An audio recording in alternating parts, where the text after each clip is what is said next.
sur la souveraineté, car chaque pays possède la souveraineté sur son espace aérien.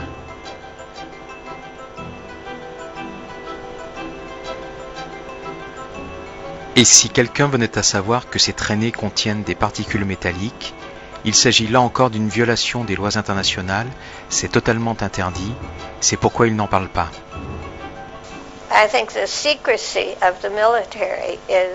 Je pense que le secret défense, c'est quelque chose qui détruit la société civile à plus d'un titre, car ils peuvent faire ce qu'ils veulent, et ils le déclarent ensuite secret défense pour la sécurité nationale. Et ma sécurité dépend de l'air, de l'eau, de la terre et de la nourriture. Et s'ils font quelque chose dans l'air que je respire, j'ai tous les droits de le savoir, parce que ma sécurité est essentielle à la sécurité nationale.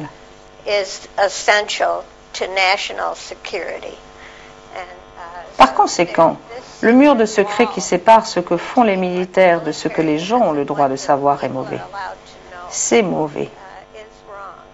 Absolument, il y a dans les commissions respectives, effectivement, le problème des militaires et que, en fait, les politiques militaires sont une partie du problème de la dégradation climatique, c'est évident. Et maintenant, c'est dans tout le raisonnement sur justement la démilitarisation, le désarmement. Je crois que la dimension climatique est une nouvelle dimension qu'il faut introduire dans l'argumentation sur le désarmement. Oui, mais au sommet de Copenhague, il n'est question que de CO2, pas de la dégradation climatique par les militaires. Selon un délégué avec lequel nous avons discuté, plusieurs pays auraient menacé autrefois de boycotter les sommets de Rio ou de Kyoto si la question militaire était abordée. Mais il y a toujours une tentative des États de ne pas vouloir questionner les militaires. La transparence, c'est quelque chose de très compliqué pour les gouvernements. C'est pour ça qu'on essaye de ne pas parler du militaire, mais ça, c'est quelque chose qu'on doit attaquer, qu'on doit refuser. Donc je pense que ce mur du secret doit cesser et que les investigations concernant l'environnement doivent inclure ce que font les militaires. Ils doivent avoir à répondre de leurs actes devant une cour de justice. Oui, mais le premier obstacle, c'est que les gens n'ont jamais entendu parler des chemtrails. Et que même face aux évidences, ils ne veulent pas y croire. Parce que ça heurte toutes leurs croyances, ça bouscule toutes leurs références dans leur vie. Et ils seront obligés de tout remettre en question, et ça, la plupart des gens ne peuvent pas. La première réaction des gens lorsque je leur parle de ce phénomène des chemtrails, c'est l'incrédulité.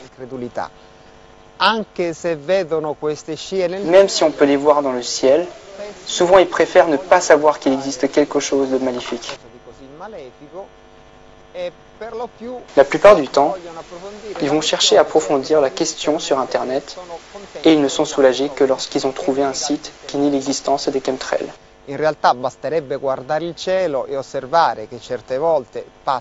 suffit pourtant de regarder le ciel pour constater que parfois il se couvre en l'espace de 2 heures après que des avions aient lâché ces traînées persistantes. Mais cependant, les sites continuent de nier l'existence du phénomène.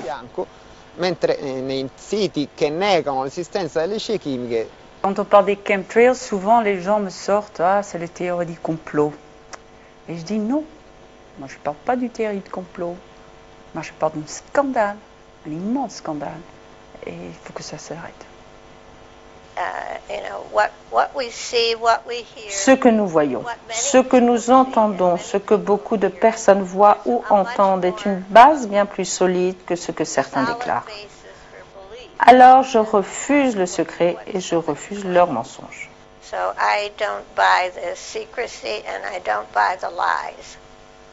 Il faut vraiment que les gens se réveillent. Il y a urgence. Sauf que je ne sais pas ce qu'il faut faire pour les éveiller à ce qui est en train de se passer. Parce que je pense que c'est destructeur de la société civile et quelque part, les gens doivent voir eux-mêmes la différence entre les contrails et les chemtrails. Il faut qu'ils regardent le ciel, il faut qu'ils voient lorsque c'est normal et quand ça ne l'est pas. They need to look at the sky. They need to see when it's normal and when it isn't normal. All you need to do is go out. Tout ce que vous avez à faire, c'est de sortir et de regarder les traînées. Passez un peu de temps à observer le ciel et vous verrez par vous-même. You'll see the trails yourself. You can tell the difference, and I think anybody. Vous verrez la différence et je pense que toute personne qui regarde attentivement le ciel la verra aussi. You can take photographs. You can check on the internet. You can see pictures of Vous it. pouvez prendre des photos, vérifier sur Internet et suivre des forums de discussion. Mais tant que nous ne commencerons pas à poser sérieusement des questions, les militaires pourront faire tout ce qu'ils veulent et nous n'avons aucun moyen d'accepter ou de refuser.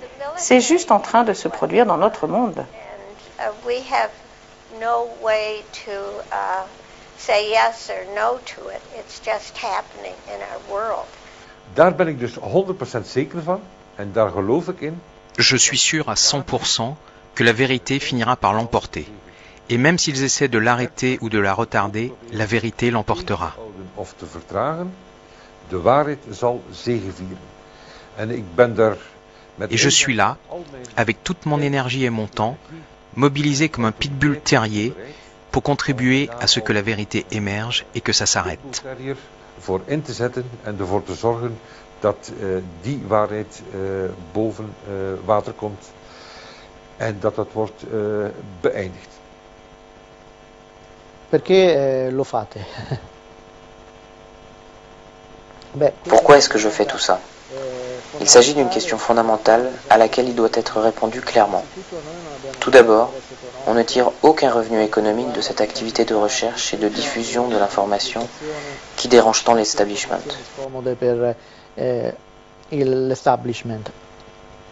Le problème fondamental, ça ne fait aucun doute, c'est que nous ne recevons aucune ressource non plus de quiconque. Donc toutes les dépenses que nous avons engagées ces dernières années sont clairement de l'argent investi dans la recherche de la vérité. Sans doute avons-nous une sensibilité depuis l'enfance aux questions écologiques, et quand nous avons commencé à constater que notre environnement, le climat et la santé étaient menacés par ce type d'activité, nous ne pouvions que nous engager de façon déterminée pour lutter contre ce qui est fait tous les jours à l'insu des citoyens désarmés. Chiaramente minacciate da attività di questo genere, non ci siamo potuti esimere dall'attivarci in maniera seria per poter contrastare al meglio quello che viene fatto tutti i giorni alle spalle dei cittadini inermi e inconsapevoli. En ik doe dat uiteindelijk. De voornaamste reden waarom ik dit doe is dat het mijn bijdrage is. La raison principale pour laquelle je le fais, c'est ma contribution pour sauver l'univers. Je le fais parce que je suis un optimiste et je suis très confiant et que j'aime l'humanité, le monde, la vie et Dieu. Mensheid, voor de wereld, voor het leven en voor God. Si je lutte contre les chemtrails et que je dénonce ce phénomène, c'est évidemment parce que j'ai décidé de construire un monde meilleur pour moi, pour mes enfants et pour toute l'humanité. Je le fais pour moi-même, pour tant de gens qui sont injustement malades, pour mes enfants, pour ma famille, mes amis, pour tout le monde. Et j'adore le ciel bleu. Et je me bats donc, pas contre les chemtrails, mais je me bats pour le ciel bleu.